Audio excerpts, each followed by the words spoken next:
Hello everyone, welcome back to another video challenge or challenge video. I know it's been a little late now. I think it is 11:14 p.m. Usually I record my videos in the morning, but nowadays my mornings are a little busy towards another thing. But I'll definitely try to bring these 10 minutes back to the morning, and accordingly I'll shift this schedule to the normal.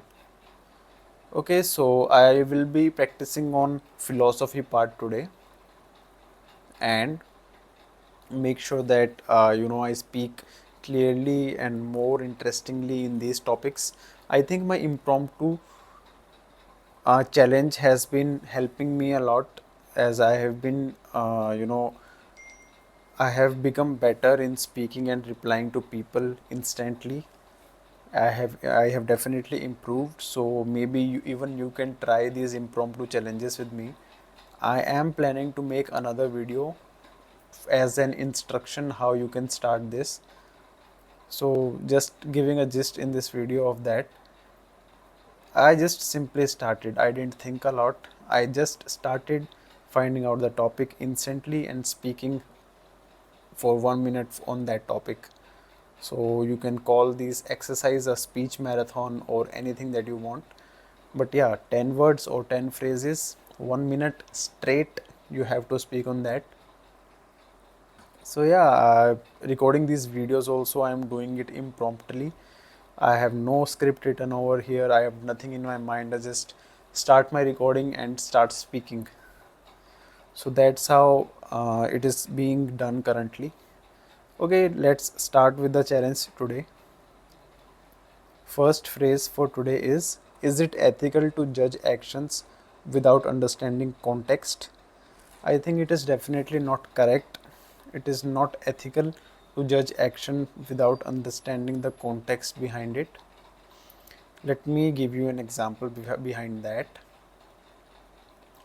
Let's say a guy killed another guy using gun in his pocket.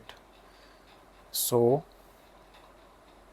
if we have to take any action in this case, if someone has to judge the person who killed the another person, so what would be the judgment? The judgment would be in against the person who actually killed him, and he will be hanged to death, or maybe another punishment could be given accordingly. But what if we find out and get into the context why he killed him? We get to know that person who died tried before to kill first person, and it was only in his self defense that the first person killed him, killed that guy. So when we understand the context, whole picture becomes different, and it becomes ethical to judge when we know the context behind the action. Okay, so next phrase for today is it moral to prioritize efficiency over human connection? I think it is not. Imagine a company where people are coming in and they are meeting their targets, but there is no human connection. They are not talking at all with each other. So that's how things are going in there, in that company.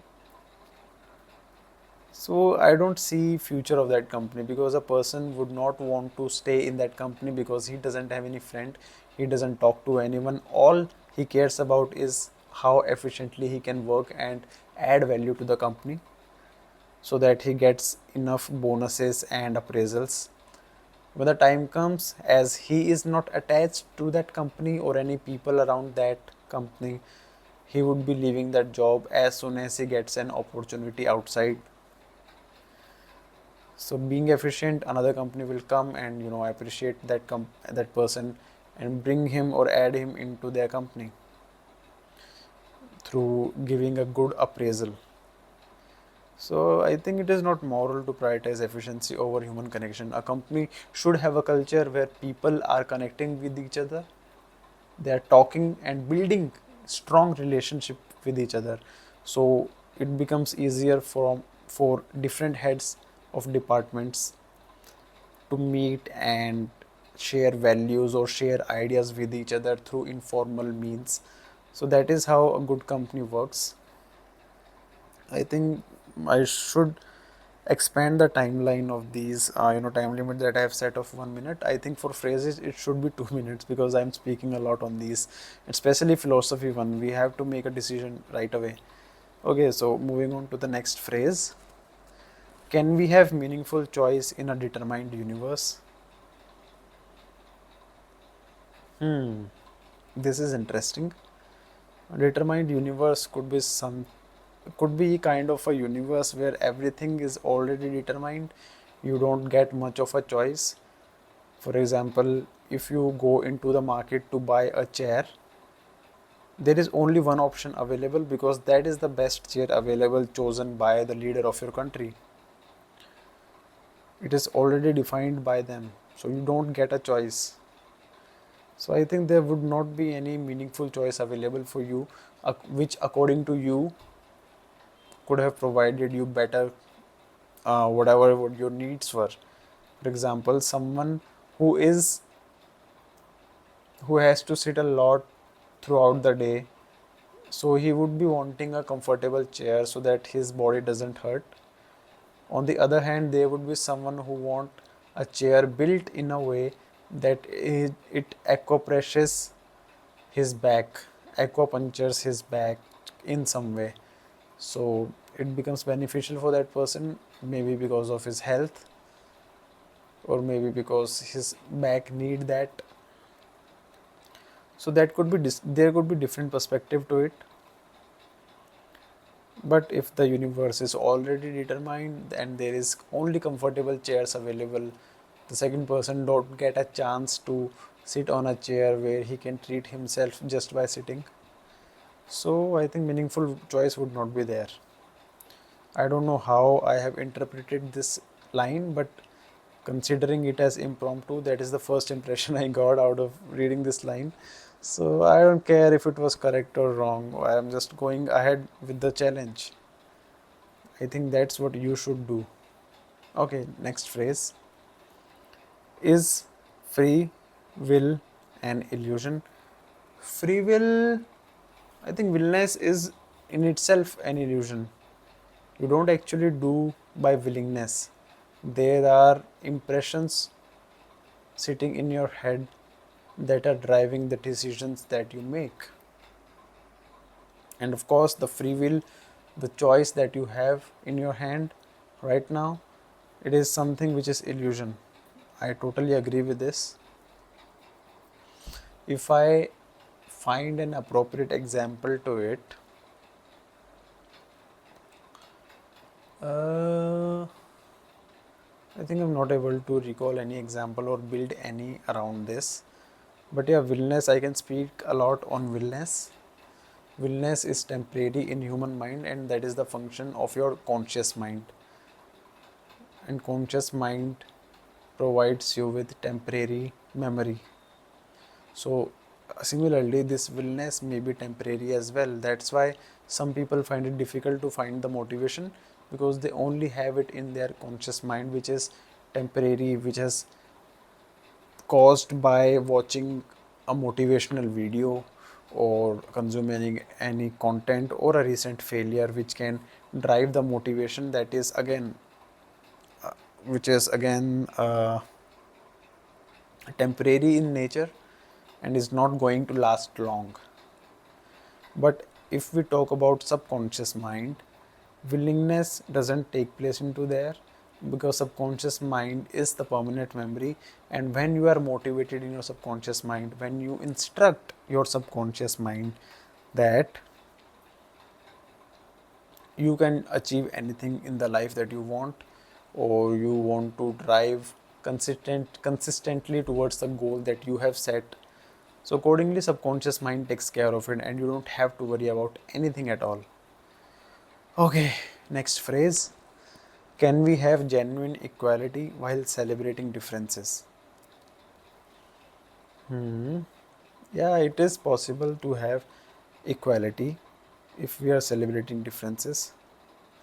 I think by celebrating differences, it means they are trying to Maybe trying to make it a little funny here, because celebrating differences, no one celebrates the difference. If a guy is poor and his bosses who were born to a rich family or an already established business, so they are rich people, and this is small person, I mean poor person, so there is huge difference between their wealth. And with celebrating differences, I might say that although the government want everything to be spread equally, every resource of the country spread equally across the nation between people, irrespective of their background. But what we are observing in India is that government has been increasing taxes, or not giving tax reliefs to the individuals or salaried employees, but they are giving tax benefits to the rich people who have their businesses. I think which is not right at all. So it is not creating any equality. There is no equality in this case, I guess. But it is possible, right? They are celebrating the difference, they are treating HNIs separately in every possible way. But when it comes to taxation part, there is no equality available. So maybe that is something which can be worked on. Okay, moving on to the last phrase for today.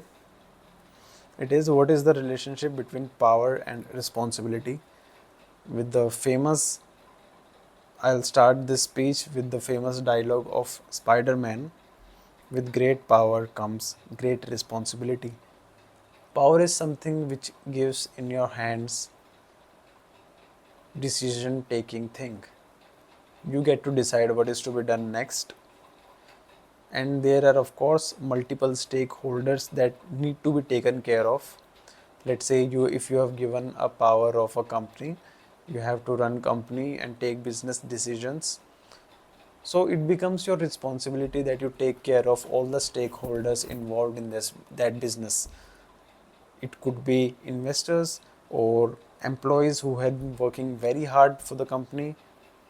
It could be all the debtors who had long relationship with the company, and that's why they are still the customer of the company. So it is your responsibility to make the best use of power, so that buyers stay intact, employees love to stay in the company and provide more and more value throughout the years. And last and not the least, there are suppliers who have tight relationship with the company. So there should be this thing. I mean, using the power, you have to maintain the relationship and fulfill the responsibility towards suppliers as well. So yeah, I think that is all I had to speak on this. I think philosophy part is good. I can speak on this a lot because this requires instant suggestion, or maybe it requires instant thinking about some topics, and you have to take decisions on the basis of information that you already have, which is sitting right in your subconscious mind and not conscious mind. So when I'm speaking in these impromptu challenges, it is coming directly from my subconscious mind. So I think that is all for today.